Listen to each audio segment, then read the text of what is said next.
Chers frères et sœurs, si certains parmi vous doutent encore que Dieu veuille notre bonheur, eh bien nous venons d'entendre dans cet évangile 9 fois le mot « heureux ». Voilà. Dieu veut que nous soyons heureux, et ça nous devons en être convaincus. Ce texte des Béatitudes, on le connaît bien. Vous savez, c'est le début du fameux discours sur la montagne. Dans l'évangile de Saint Matthieu, chapitres 5, 6 et 7, c'est un long discours de Jésus qu'on appelle le sermon sur la montagne. Et ce sermon sur la montagne, il commence par ce passage des Béatitudes. Vous avez entendu le début solennel de ce passage.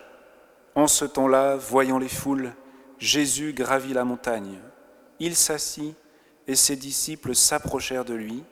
Alors, ouvrant la bouche, il les enseignait. Vous voyez, Jésus est comme un nouveau Moïse qui monte sur la montagne, qui s'assoit. Le fait de s'asseoir, c'est la position de celui qui enseigne avec autorité, comme les maîtres en Israël. Il s'assoit.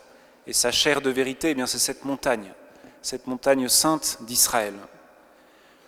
Il est là comme Moïse pour transmettre la parole de Dieu, sa propre parole. Et puis, l'évangéliste dit qu'il y a des foules qui sont là, et il y a des disciples. Il y a ces disciples qui s'approchent de lui. Vous voyez, Jésus parle à tous, car quiconque écoute et accueille la parole de Dieu peut devenir disciple. Et l'enjeu, c'est de passer de la foule aux disciples. Et pour devenir disciple, il faut s'approcher de Jésus, pour l'accueillir, pour accueillir sa parole et pour décider de le suivre. Mais vous voyez, devenir disciple, c'est une possibilité qui est offerte à chacun.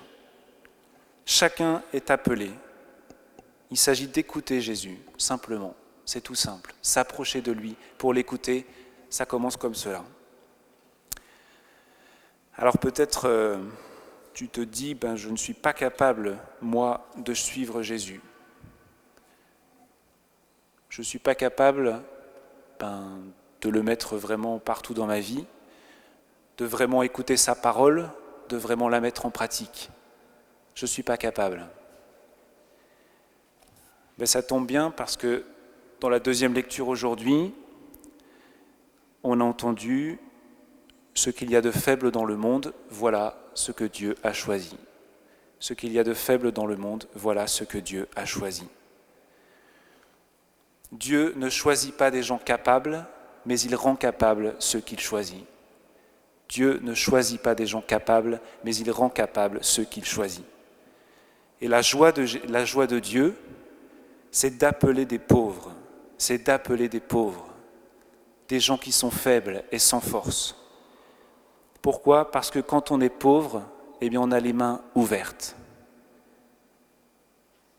On consent à être faible et on accepte de regarder d'abord Dieu, de regarder d'abord lui qui est fort et d'arrêter de compter sur ses propres forces qui sont en fait que des faiblesses. Et Dieu, sa joie, c'est de combler ceux qui ont les mains ouvertes, de combler les pauvres. Vous voyez cette parole de saint Paul dans sa deuxième lettre aux Corinthiens. Ce qu'il y a de fou dans le monde, voilà ce que Dieu a choisi. Ce qu'il y a de faible dans le monde, voilà ce que Dieu a choisi. Bien personnellement, moi j'ai pu l'expérimenter, en goûter la saveur de cette parole, quand j'ai passé 2 ans dans une communauté de l'Arche. Voilà. Avant de rentrer au séminaire, j'ai été 2 ans dans une communauté de l'Arche. J'ai habité pendant 2 ans avec des personnes handicapées. Et j'ai expérimenté que c'est vrai. Dieu choisit ce qu'il y a de faible dans le monde pour confondre ce qui est fort. Dieu choisit ce qui est fou dans le monde pour confondre ce qui est sage. J'ai vu que Dieu choisit ceux que le monde rejette pour manifester son amour et pour, à travers eux, nous manifester des richesses qui nous sont cachées, à nous qui, soi-disant, ne sommes pas des pauvres, ne sommes pas faibles. Et cette expérience m'a tellement marqué que, vous savez, quand on est ordonné prêtre ou ordonné diacre, on a des petites images d'ordination. Alors sur l'image de l'ordination diaconale, j'avais choisi cette parole. Ce qu'il y a de faible dans le monde, voilà ce que Dieu a choisi. Ce qu'il y a de fou dans le monde, voilà ce que Dieu a choisi. Parce que pour moi, c'était une évidence que si Dieu m'appelait à être prêtre, c'est parce que j'étais faible, parce que j'étais petit. Parce que Dieu choisit des pauvres. Dieu choisit ceux qui ne sont pas capables. Et il choisit de faire passer sa grâce, sa puissance, à travers ceux qui reconnaissent qu'ils ne sont pas capables. Dieu m'a choisi parce que j'étais faible et parce que j'étais blessé. Et ça ne vaut pas que pour moi, ça vaut pour chacun de vous. Vous avez entendu saint Paul, frères, vous qui avez été appelés par Dieu, regardez bien. Parmi vous, il n'y a pas beaucoup de sages aux yeux des hommes, ni de gens puissants ou de haute naissance. Dieu fait toujours comme ça. Ceux qu'il appelle, ce sont des pauvres. Israël, c'est le plus petit des pauvres, les plus petits peuples de la terre. Et encore la première lecture qu'on a entendue disait cela. Je laisserai chez toi un peuple pauvre et petit. Il prendra pour abri le nom du Seigneur. Israël, c'est un peuple de pauvres. Et l'Église, c'est un peuple de pauvres. L'Église, c'est une communauté de pauvres types. Un hôpital de campagne, comme dit le pape François. C'est un refuge pour ceux qui sont faibles et petits. Alors, frères et sœurs, ne faisons pas semblant d'être puissants. Consentons à être faibles et fragiles, car c'est Dieu qui est puissant. Et faisons-lui confiance, car lui, il peut faire grand, il peut faire puissant dans nos vies. Vous, il peut vous rendre capable de répondre à son appel, qu'il vous adresse à chacun, aujourd'hui, ce soir, l'appel à le suivre de plus près, à entrer dans le projet qu'il a pour chacun de vous.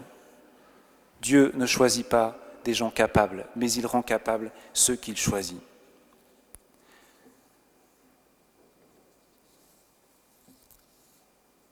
Alors pour revenir aux béatitudes, en fait, chaque affirmation que Jésus proclame, elle procède du regard qu'il est en train de poser sur chacun de ses disciples, sur chacun de ceux qui sont en train de l'entourer.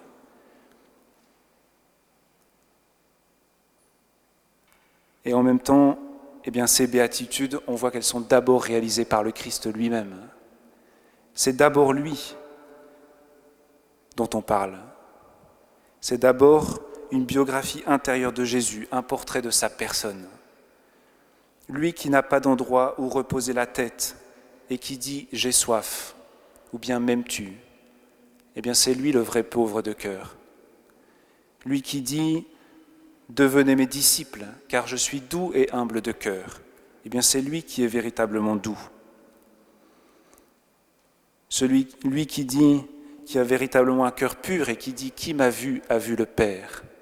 C'est lui, le véritable cœur pur. Lui qui fait tomber le mur de la haine par le sang de sa croix, c'est lui le vrai artisan de paix. Voilà, vous pouvez continuer comme ça. Les béatitudes, c'est d'abord le portrait de Jésus. Donc les béatitudes, elles nous invitent à rentrer dans le mystère du Christ lui-même, à le contempler lui, et à nous laisser attirer par ce qu'il est. Tu veux être pauvre, tu veux avoir un cœur pur, tu veux être artisan de paix. Entre dans le mystère de Jésus. Laisse-toi attirer par lui. En fait, c'est le portrait de Jésus, donc c'est le portrait de celui qui aime. Parce que qu'est-ce que Jésus a fait d'autre sinon qu'aimer ? Pour aimer, il faut avoir un cœur de pauvre. Car le pauvre, encore une fois, c'est celui qui peut recevoir, c'est celui qui a les mains vides, c'est celui qui se laisse d'abord aimer. Comme nous le disait Monseigneur Gobillard ici, le 8 janvier, celui qui aime, c'est celui qui est capable de dire « j'ai besoin de toi ». C'est ça un pauvre de cœur, j'ai besoin de toi. Celui qui aime, il est doux, parce que l'amour exclut la violence, exclut l'emportement, la colère, les insultes. Celui qui aime a faim et soif de justice. Comme le dit saint Paul, l'amour ne cherche pas son avantage. L'amour ne jalouse pas. Il ne se réjouit pas de ce qui est mal. Celui qui aime est miséricordieux, car l'amour supporte tout, excuse tout, pardonne tout. Celui qui aime a le cœur pur. Il ne s'accapare pas l'autre, il ne cherche pas à en tirer profit, il ne fait pas de compromis avec le péché. Celui qui aime est artisan de paix, car il cherche l'unité. L'amour détruit les rivalités, les barrières. Alors avec ça, on comprend peut-être que Jésus puisse dire « Heureux les pauvres de cœur, heureux les doux, heureux les miséricordieux, heureux les cœurs purs ». Mais Jésus a l'audace de dire aussi « Heureux ceux qui pleurent, car ils seront consolés. Heureux ceux qui sont persécutés pour la justice, car le royaume des cieux est à eux. Heureux si l'on vous insulte. » Comment est-ce possible de dire ça ?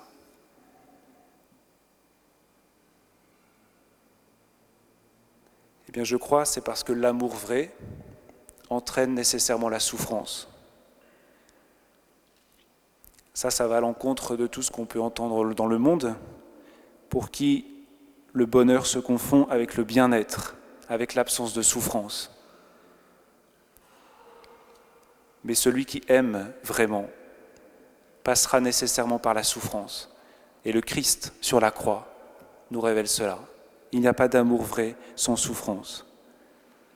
Alors, il ne s'agit pas de chercher la souffrance pour la souffrance, ou de proclamer que la souffrance serait bien heureuse, bien sûr, mais de dire que celui qui aime vraiment souffrira nécessairement et qu'il peut y avoir un bonheur au cœur même de la souffrance. Heureux ceux qui pleurent, heureux ceux qui sont persécutés, heureux si l'on vous insulte. Ce bonheur-là ne vient pas de la souffrance, mais il vient de l'amour qui parfois fait souffrir. Et je suis sûr que vous avez tous fait cette expérience, que lorsqu'on aime vraiment, eh bien on souffre. Celui qui aime en vérité connaîtra des moments de pleurs, des moments de persécution, comme le Christ. Mais le bonheur dont parle Jésus, c'est la joie d'aimer. C'est la joie d'aimer. Et cette joie, elle se donne déjà dans le présent et elle trouvera sa plénitude dans la vie éternelle. Heureux ceux qui pleurent, ils seront consolés. Alors, frères et sœurs, je vous invite simplement dans cette messe, et bien peut-être à présenter au Seigneur toutes vos faiblesses.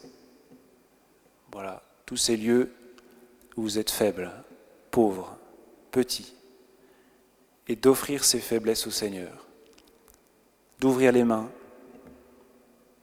de ne pas s'arc-bouter sur nous-mêmes, mais de s'ouvrir au Seigneur et de croire que sa grâce peut tout faire en nous, que lui, il rend capable ceux qu'il appelle. Alors offrez-lui vos peurs de le suivre, offrez-lui tous ces lieux où vous vous sentez faible et laissez résonner cet appel du Christ à aimer en vérité. Et pour aimer en vérité, encore une fois, eh bien, il s'agit d'entrer en lui, donc de se laisser attirer par lui.